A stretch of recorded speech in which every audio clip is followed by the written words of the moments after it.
right. Hello, Home Service Pros. Welcome to the Battle Plan Marketing Podcast, episode number 142. We are today. We've got a special guest on the show, Mr. Mickie Kennedy, founder of ereleases.com. And without further ado, Mickie, welcome to the show. Oh, thanks for having me. Stumbling on my words here this afternoon. Tell us what you do, who you do it for, where you do it, Mickie. Sure. So I started eReleases a little over 25 years ago. We're a press release distribution platform. Originally, we just sent releases via email.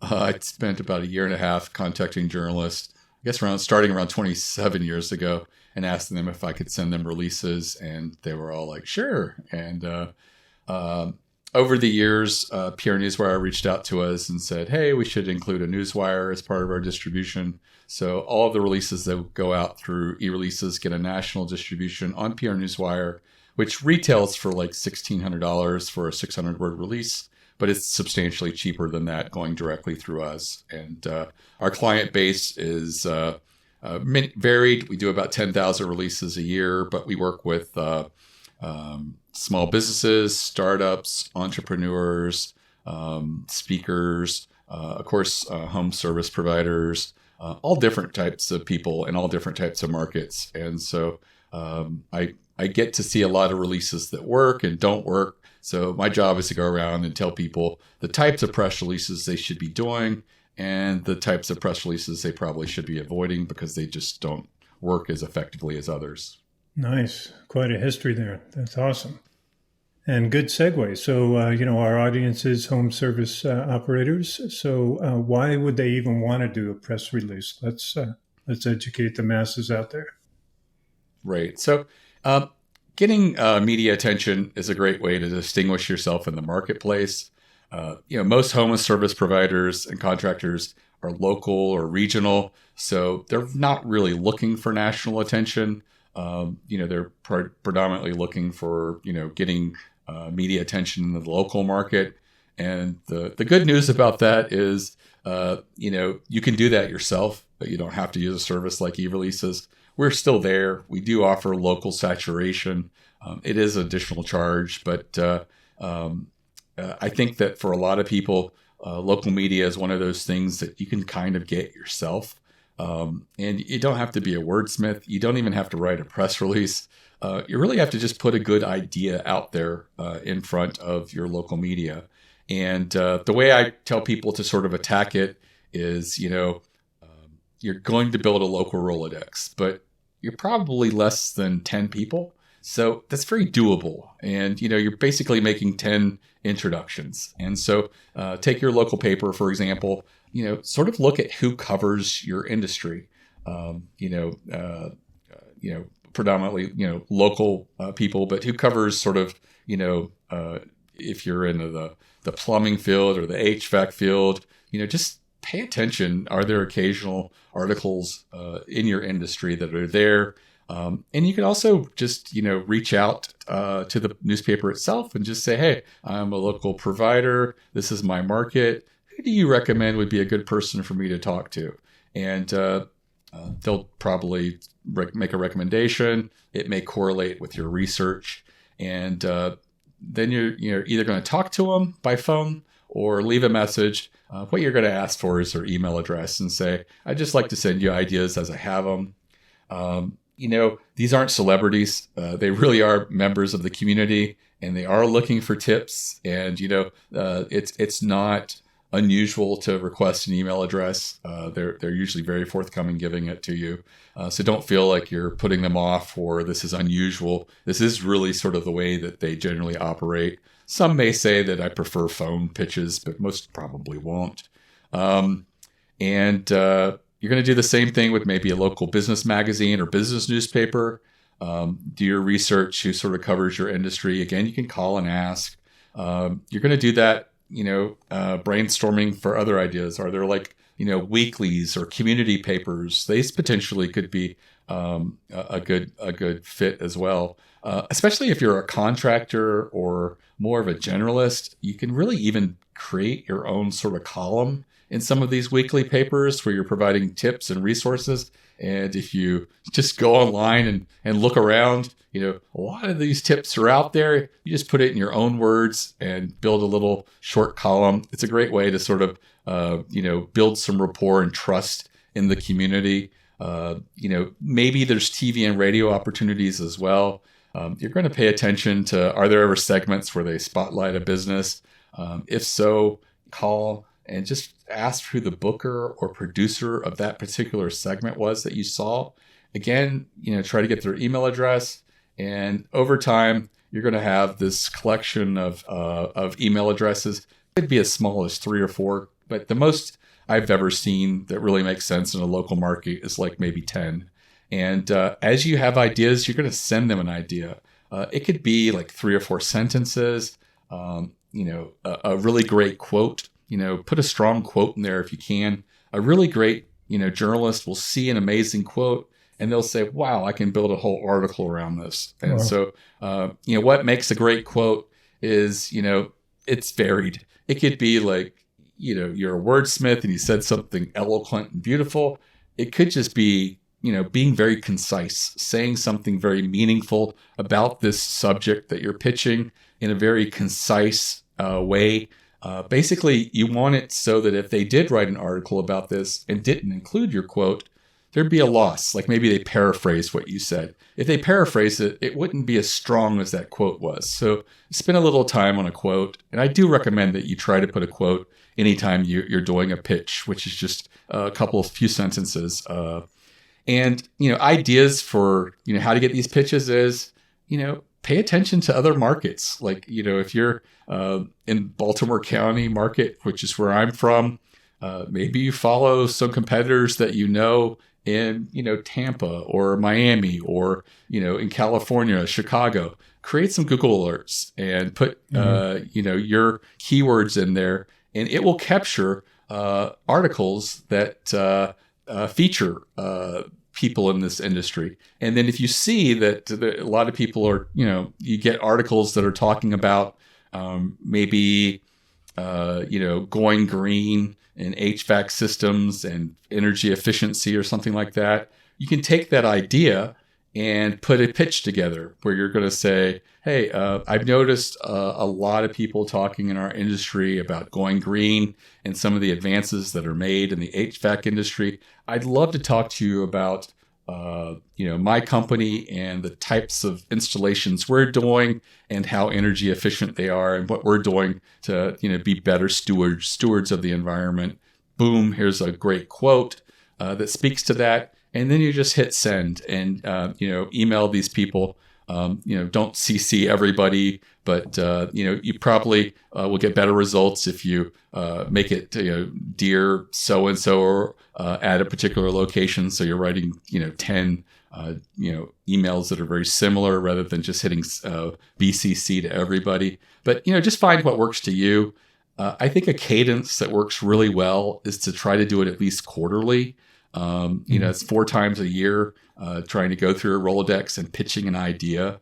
As you have more ideas, you can certainly do more than 4 a year. But you just want to hold yourself to a minimum so that you are taking it seriously and doing it. What you may find is for the first 6 months, nothing happens. But as a journalist sees your pitch, after a while, they're going to probably start reaching out to you. They're going to work on a story that's in your industry, and they'll remember you pitched them a couple of times, and they'll just go find that email and reach out to you and say, hey, I'm working on this story. This is the angle. Could I get a quote from you? And, maybe, walk me through some of the things that you do specifically.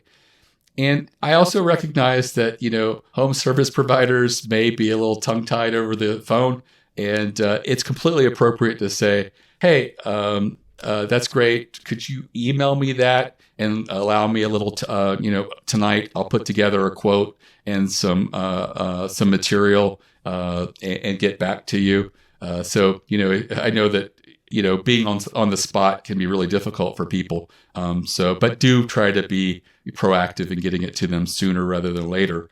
And, I think this is one of the reasons that, at least in my market, every time there's something that involves a local company, it's the same companies that get used. If people talk about, the workplace and how people are doing a hybrid now post-pandemic, and they'll use the same companies. They talk about charity initiatives, and they talk about some of the things that local companies are doing. It's the same companies. It's not because these companies are paying or great advertisers. It's just because they've worked over the years to establish a relationship with the journalist, and the journalist knows when they're under the gun, under deadline, they can just reach out to them, and they'll give them a great quote and talk about some of the things that they're doing that are specific to what that person's reporting on. And so I think that's a great opportunity for a lot of people because, it's so easy to just advertise in local markets. But most people have blinders on when it comes to an ad.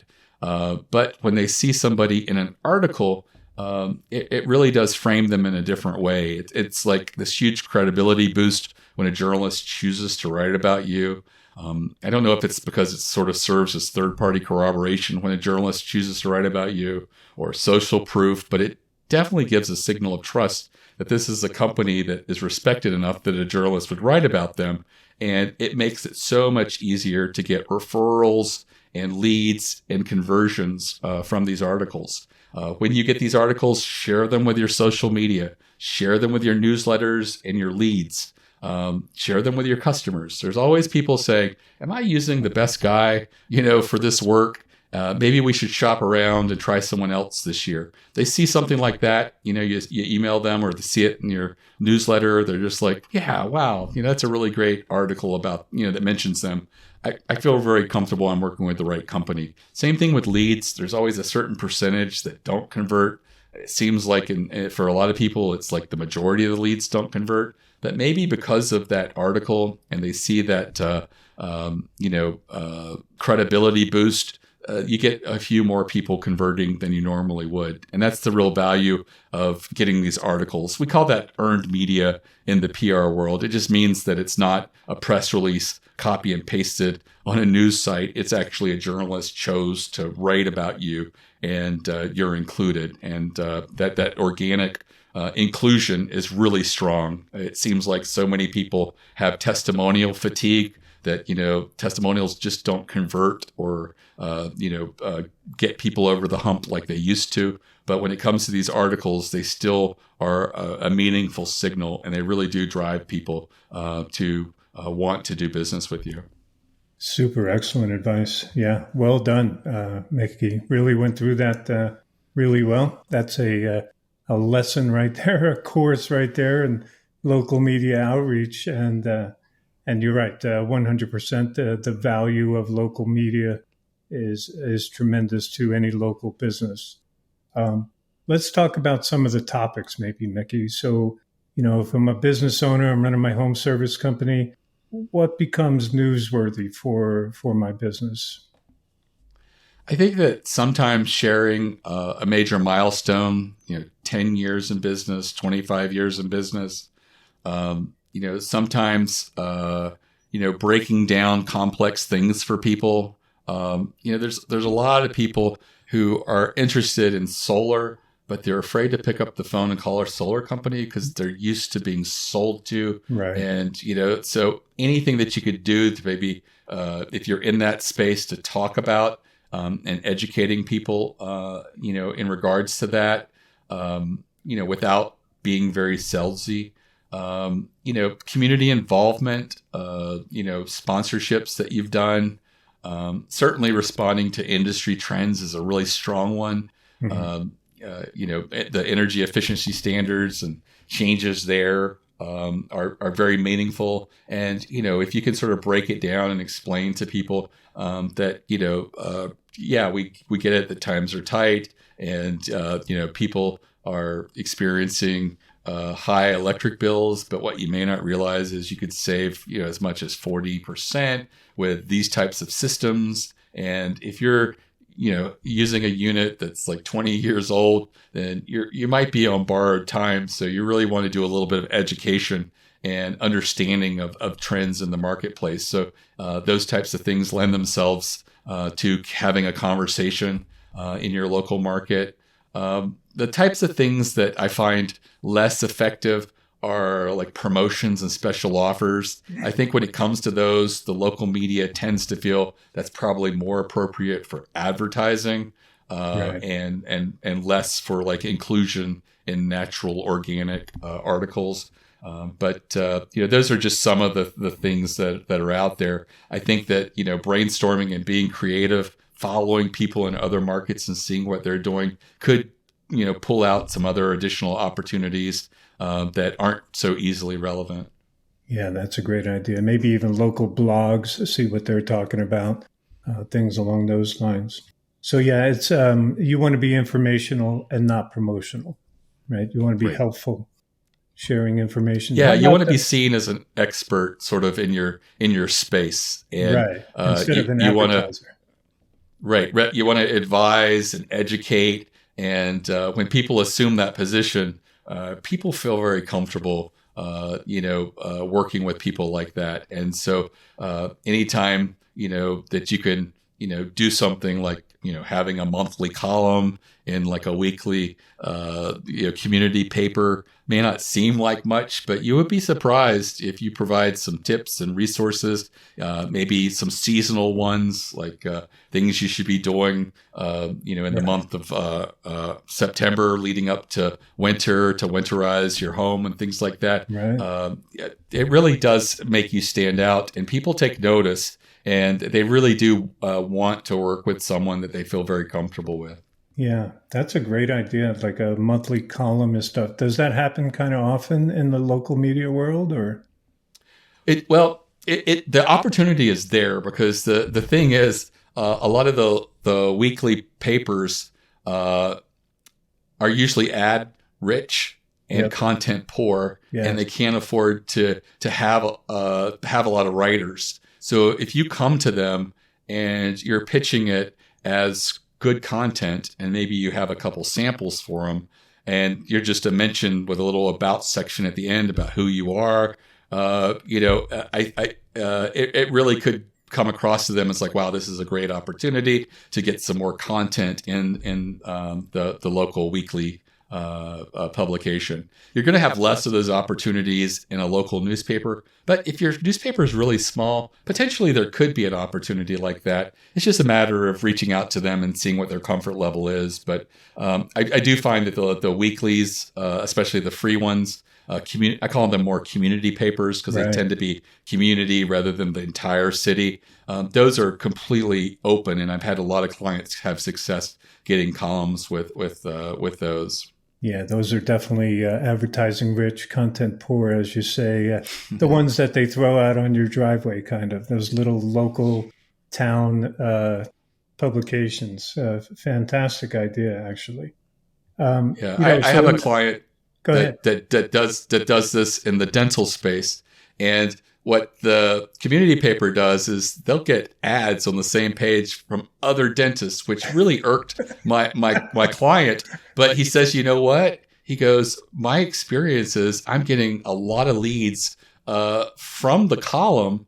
And I mentioned to my competitor, I knew one of them, are you getting a lot of leads from the community paper? He goes, no. And he says, yeah, because he's using an ad, and I'm the expert in there talking about dental things. Yeah. And so, even when they try to monetize it with competitors, the people are still honing in on you because you're the expert. Yeah. These people are just paid ads. Yeah, there's an implied assumption that the publication has interviewed a lot of people and chosen you, to be the expert to talk about the subject. So I like that a lot. And I know that a lot of providers are not wordsmiths, and I don't think that this is something that you have to pay someone to put a column together. I feel like taking stuff that's already out there and chopping it up and putting it in your words, and maybe you copy and paste it into Chat GPT and say, could you write this a little more professional? It's completely appropriate. I think that you can lean on things like that as long as it's your ideas and you're not just taking an entire article and rewriting it, but you're taking little pieces here and there and putting it together to provide maximum value. Yeah, I like it a lot. You can even, audio record it. Some people, and I'm one of them, as soon as I hit the keyboard, I don't know what happens, like Jekyll and Hyde, a whole different person arises. I don't know what the hell that is, but I'm better at audio. So, using a recorder, dictaphone, whatever, you could just record it. And then, you can get an audio to text translator. And then, like you say, throw it in Grammarly or OpenAI and polish it up a little bit, and off you go. Yeah, great ideas. Now, usually you're not going to get a link in that kind of a scenario, right? So let's talk SEO side for a little bit. So, Sure. a good, valuable tool in the press release world is to boost your SEO with the links that you'll put an anchor text. If you're talking about solar batteries and you use those words as the link to your solar batteries page on your website, these have value even in the national scope. Even if I'm a local company, I still want those nationals, right? So let's talk about the Sure. benefit of, okay, I'm a local company, so why would I really want to go with a national press release? There are definitely benefits to that. Right. So it definitely helps you when you get those links from national publications linking to you. And it's a strong signal because it's usually either industry specific or the publication has the keywords in that article that are specific to you and your industry. And so it sends a strong signal to Google that you're an authority in this space and therefore you should rise. I had a local auto repair shop in Pennsylvania that came to me with their SEO person and said, do you have any ideas of how these people could get their website to rank? They used to have a domain name that was associated with the Yellow Pages. I don't know what happened, but the domain name went away. They couldn't recover it. I don't know if the Yellow Pages went out of business or they just stopped providing it and they just cut them off completely. Wow. But they had to get a new domain name. And so they were looking for authority links. And I said, well, the best will be the automotive trade publications. Now, the downside is any articles we get there, your customers aren't going to be reading those publications, but they send a strong signal to the search engines that you have a lot of authority in the automotive space. And what we did with them is we did a survey in their industry, and it was independent auto repair shops. And we just partnered with a trade association. They belong to an independent trade association. Perfect. And even if they didn't, there's lots of small and independent trade associations in every industry. Stay away from the big ones. They get their own media attention, but the small and independent ones don't get a lot of attention. So if you approach them and say, hey, I have a survey. I built the survey in SurveyMonkey, which is what I use generally. I like 16 questions, 4 pages per page. So if someone stops halfway, you've still got 8 responses, and probably front weight the questions that are most important first. And on the last page, I do put some left field or oddball questions, at least 1 or 2. Sometimes those can be really fun. In their case, that was what we decided to go with. On the last page, we asked what the strangest thing a customer left in their car while being repaired. And we just left an open field. No statistical relevance to any of the responses, but we had the independent auto repair associations send that link to their members. We asked if they would send it. In exchange, we'd put them in a press release we'll be issuing over the wire. Because they don't get media attention, they saw it as a win-win. They sent it out to their members. To be honest, we only got I think around 80 or so responses. We'd like to get at least 100 for it to have a little bit of statistical relevance. But that left field question had so many fun answers. There was a boa constrictor. There was a grandma left in an urn, had to be retrieved for a memorial service. Just little weird things that people loved and delighted in. And we put together, I think, the top 15 or 20 into a press release. We built a page out on their website that had all of the responses. And we actually put all 16 questions and answers there. So we had this authority page with all of this data. And we included that in the press release, but we did the highlight, I think, of 15 or 20 of these fun little responses. We sent it out, and I think about a dozen places picked it up, auto trade publications. The local newspaper actually did pick it up, which we weren't certain that would happen. But within, I think about at least 7 of the places linked to the website. I think predominantly they linked to the page where you could view all of the responses. Results, yeah. So they, within 2 months, were ranking #1 for auto repair their city. And just Nice. because those links are so powerful, they completely ascended to the very top. Nice. Man, that was brilliant. I've never seen it crafted quite like that. So I got 2 things out of what you just said. One is you can go to the local trade associations, can be either county or even state. They're still small enough. I agree. If you go to the national now, some very big boys there. So there again, you could promote an article to write for their website, for their publication.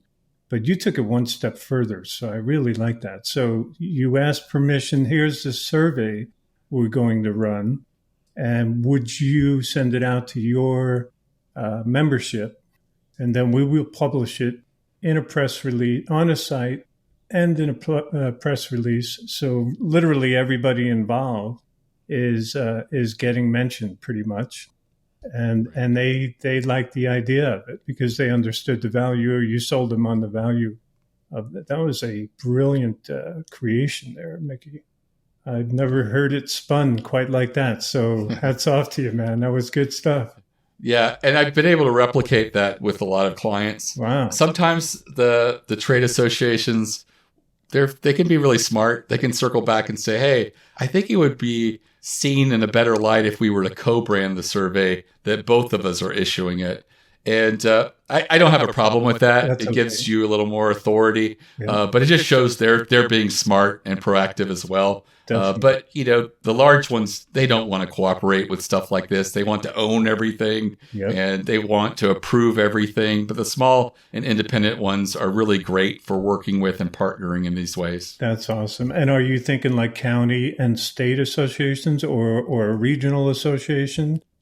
So, yeah, any of those could be. I mean, the great thing about these trade associations is some are local, some are regional, some can be national, but they're tied to a demographic, women realtors or, a particular demographic. There's so many of them. You can pick and choose whatever you want. In their case, it was a national association of independent auto repair shops. So it was national, but we just, I think it was still only went to like a little over 1,000 people. I guess their membership isn't very large. Mm-hmm. And we only got like 80 responses or so. And I knew that we just didn't, we could have probably asked them to maybe do another push through social media. I think they had done email originally, but we just said, hey, we got so many great responses to that left field question. Let's just focus on that. And it worked really well. Yeah, that's a good idea too. Throw in, a little curveball question that's probably going to produce some fun results,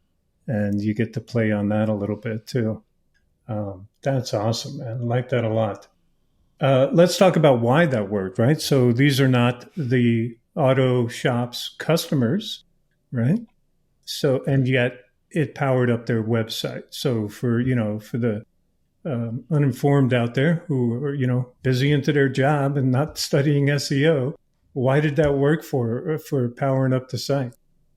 Right. So the automotive trade publications are the publications that most auto repair shops subscribe to. They're industry publications, and they're industry specific. And so because they're automotive and industry specific, they're very high authority websites in the automotive industry. And so when you have half a dozen of them linking directly to you, that's sending a signal to Google that you are really important in the automotive industry. And so you get plucked out of obscurity and you see your results rise. Another really cool thing is that your SEO can improve even when there is 0 links to you.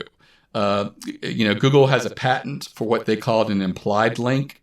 And what that is they can contextually tell that an article is about you, and they know what the domain name is, and they give you credit. So I see this as well. A client gets a mention in the New York Times or the Wall Street Journal, and they see their SEO improve, though there was no link to them. The New York Times rarely ever links. They say they don't link at all, but I've had them linked to a survey. So once I got them to link to a survey results, and I guess because it was a very resource-heavy page, they did link to it. And occasionally I've had people with infographics they've created short links to it, but by and large they don't link. But you can still get credit through that implied link when a really important publication talks about you. And so, if Google's looking at an article about press release distribution and they mention e-releases, they can contextually tell that, hey, this is about e-releases.com, and I get credit as if there was a link directly from that article, even though there isn't. Definitely. Plus, people are going to, so at the bottom of that, the article would be your contact info, right? Business name, address, phone. None of them linking, but now the user, the reader, is going to go into Google and type in e-releases.com. Maybe not the address bar, maybe Google. So now you've got people searching your brand name in Google, which is boosting you as well. So yes, all those incredible signals from very industry recognized and usually very powerful websites. You're getting brand mentions from them, and now you're forcing people to search your brand name online as well. So both good 1-2 combo. So it sounds like you do more than just press releases. Then that's sort of a consultation and a game plan and a survey build out and all kinds of things. So talk about a little bit about your services then, Mickie. Besides, a national distribution press release, where do you go? Where else are you guys dabbling in? Right. So we offer the press release distribution and press release writing, but we also offer strategy services where we handle the entire PR campaign. And it's usually either a 6-month engagement or a year. And those are the ones that we will do like a survey as part of that. And a lot of the other, hidden gems in my bag of tricks that I use to sort of stand out. But I also do provide free education about this as well, because I am really trying to get my clients to do more strategic types of releases. So I do have a free masterclass that goes through all the strategic types of releases, including the survey or study approach. And that's free at my website at ereleases.com/plan, PLAN. And it's like a hour-long video masterclass. I made it short because it seems like people's attention spans are small. And I know that, every time I see a 10 or 12-hour course, I just put it on the back burner and don't do it. So I tried to break it down to make it very user-friendly. And I think it's a great place for people who are considering PR to start. Because you can go through it and it sort of gives you an audit of press release ideas that are meaningful, so that if you later do them, you'll have a much higher likelihood of getting media pickup. Because so many people send the same types of releases that really don't get a lot of results. I mean, the most frequent release we get at e-releases is a new hire, and it's usually not an executive and it's not an industry veteran. And, I got news for you. Nobody cares that Carl is now an associate in HR. Send Carl's picture and a couple sentences directly to your local paper, your local business newspaper, and maybe a trade publication. And that's as much as you could probably hope for from a press release. Right. And you just saved yourself several $100s. Exactly. Sorry, Carl, but you're not newsworthy. They want to publish helpful info, and if it was nonstop new hires, that would be crazy. Or even the milestones. I guess that's still something to announce. That's our 10-year anniversary, 20. But I imagine those are pretty common too. And things that you can do to really build up the likelihood that things like that could stand out is, you can do your milestone release, but recognize that journalists are story builders, and they like things that follow a story arc. So put your personality in there, put your story in there. it. You know, don't just talk about you're celebrating 10 years. Talk about the fact that, you know, it started with a loan from your father-in-law, Right. or, you know, some little anecdote of, you know, you did shop in high school or something. You know, what was it that made you stumble into this career? Right. People like these human interest elements. They humanize you. If you look at everybody that goes on Shark Tank, they open by often saying, Yep. hey, I lost my job and I had this hobby and I was wondering if I could create a business, or, I was home with the kids and I thought, of this idea. It's a story, and it's because people relate to people, period. We don't relate to logos. We don't relate to corporate names. We naturally want to relate to other individuals. So, share your milestone, but put you in there, and, share things that are funny, share vulnerabilities, if you're a cancer survivor or something like that, or you supported an employee that 5 years ago had a health crisis, talk about that and the importance of standing by your staff and helping them out and getting them through this. That's the kind of champion thing that really is a great article, and a journalist who's building a story arc would love to have those little elements to work with. And it'd be like, yeah, I do want to cover this 10-year milestone, but not because it's a milestone. It's because I really care about this company, and I want to celebrate with them. Yeah, 100%. Going back, I am a big Shark Tank fan, and you're absolutely right. Not only does the story captivate, but the story will often usually get them a deal, right? Whereas maybe the product or the service wasn't super powerful, and they might have had an interest, might have not, but yeah, some of those stories grab them, and poof, they're off, they're crushing their heart, and they just want to invest just to help that person out. So yeah, 100%. They're in the story business, not in the promotion business. That's what the ads are for, right? So let's talk about, 25 years. You've been through a long story yourself.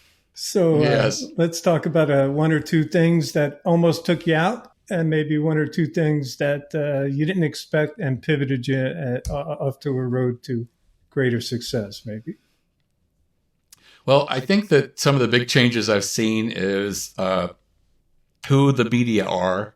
It used to be newspapers, magazines, trade publications, TV, radio, the obvious ones. But then, over 15 years ago, bloggers, came into the space.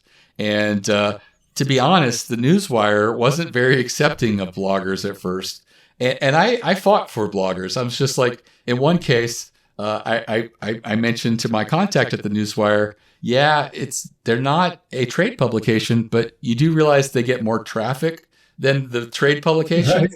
And they looked at it and they came back and said, you're right. We've decided we're going to start accepting bloggers. And so, that was such resistance, but now they are so open. There are so many social media influencers that have journalist access at the Wire. I follow a guy on TikTok called Snackalator, and each week he does a roundup of fast food places, new stuff hitting fast food places. He also does a roundup of new snacks hitting retail space. And he says, all ththese images are coming from press releases that I'm getting. And so I haven't seen this yet on the shelves, but it's supposed to be hitting right now. And it just puts one picture after another. In the fashion arena, there are Instagram influencers that are really big and doing really well with fashion as well as makeup. And so where we get news from is evolving, but the great thing is the Newswire is also evolving and working with these people. And so that's been really cool over the years to do.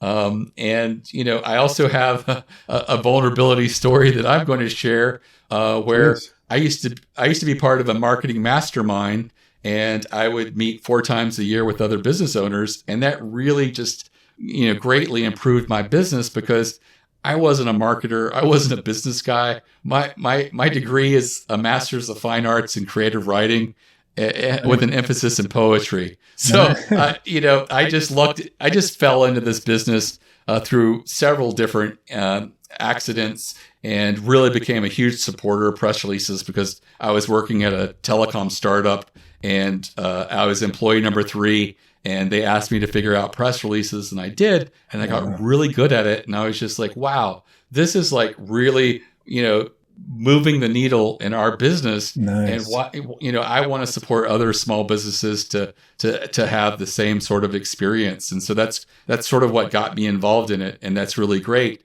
But one thing that I always complained about in my marketing mastermind year after year was my turnover. I kept editors for about a year, and they left one after another. And finally, one of the HR people that was in my group said, look, I don't work with small businesses, but I will interview your staff, I'll interview your customers, and I'll figure out what the problem is. And I'll look at your job postings because those are probably bringing the wrong people. And they came back to me and they said, Mickie, your staff is great. Your customers, say that the customer service is excellent. They love the experience. But the problem is you. Your staff hates working under you because you're a micromanager, and you never praise them, and you just pick apart everything they do wrong on a daily basis, sometimes several times a day. And, I later that day, one of the employees was talking on the phone, and they told a customer no about something. And I was just like, ooh, I hate saying no. Because I'm trying to tell them as a marketer, is there a way you could reframe it without saying no? Definitely. And in that case, they were asking, do you offer only local distribution? And then they were like, no, we don't offer that. And I was like, oh, but we do offer local saturation. You just have to explain. While, we do have a local saturation option that you can put on top of the national distribution. So you're going to all the local media that are only interested in local content, but you're also getting the national distribution. And so I was standing behind her and saying that. And then I just realized I can't help myself. I am a micromanager. So I put the entire office together, which is only 5 people at the time. And I said, I'm going home.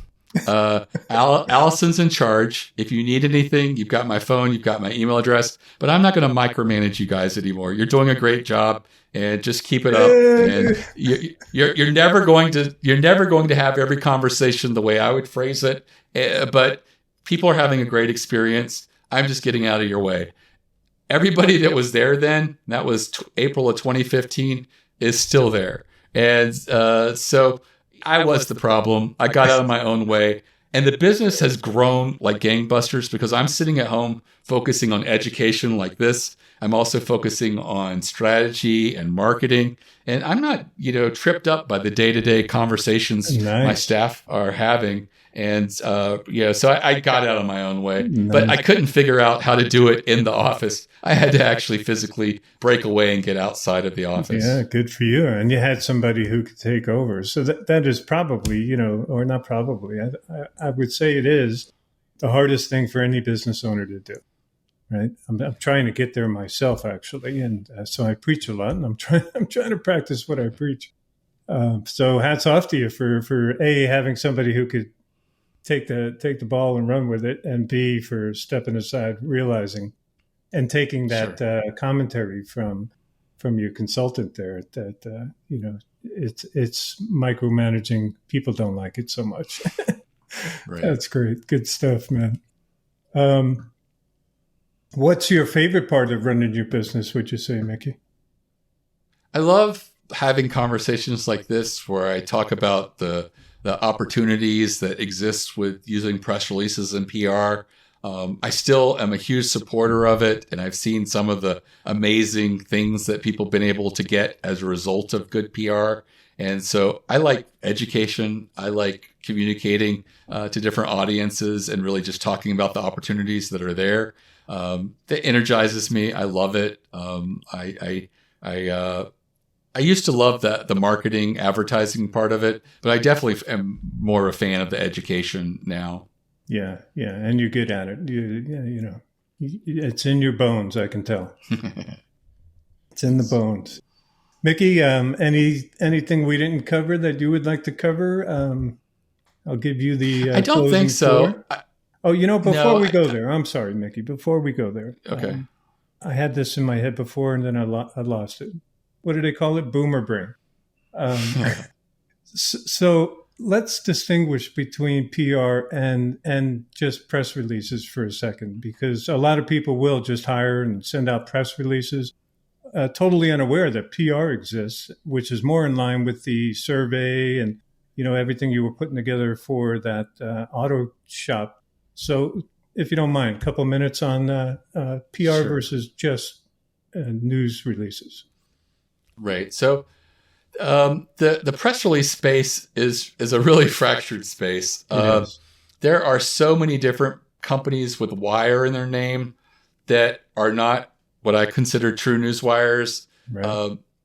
When I do PR, it's about getting in front of a journalist and having them consider the release and with the goal of them turning it into an article. There are a lot of these other providers out there with wire in their name that they're doing what is called syndication. And they're taking the press release and replicating it on a bunch of websites. Journalists never see it, so journalists never get an opportunity to write an article. Right. And all the cool things that I talked about that happen with credibility of articles never happens because it never gets turned into anything. So in the US, there's really three newswires of press releases. PR Newswire is the oldest and largest, and that's who I work with. Business Wire is the next. A lot of publicly traded companies work through them. They're also equally expensive.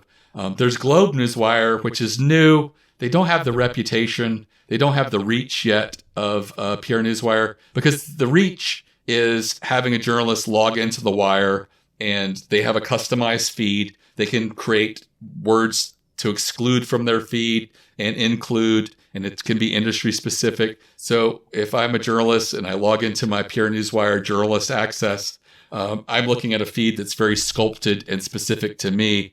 And for that reason, PR Newswire being the oldest and largest, they're going to have the most releases that are relevant for me. So I'm going to go there first. I might go to Business Wire. And at that point, very few then go to a third provider. So that's what's making it difficult for Globe Newswire. But anybody else with the wire in their name is not a wire that's putting press releases in front of journalists. Yeah. They're paying a fee to go to, have your releases on this site and that site. And syndication happens even at PR Newswire and Business Wire. Sure. But they recognize it's a distraction. The goal is to get that earned media. And so for that reason, anybody that you choose, you want to make sure that your release is actually being seen by journalists. And if you're paying anything less than $500 for a distribution, you're not being seen by journalists. Right. In most cases. It probably is one of these places that syndicates your release, and the goal is to get the syndication opportunities. But that being said, e-releases is sort of cheaper than that, or a little bit more depending on the package that you choose. But you are getting that national distribution with PR Newswire, with the opportunity of doing local saturation as well, if you're interested in that. Yeah. Because the big guys are a little pricey, and so everybody flocks to these, $200-$300 just syndication networks, picked up by like small little aggregator sites, and those links. So now we're back to the SEO side. Those sites are not super powerful, so those links are not super powerful.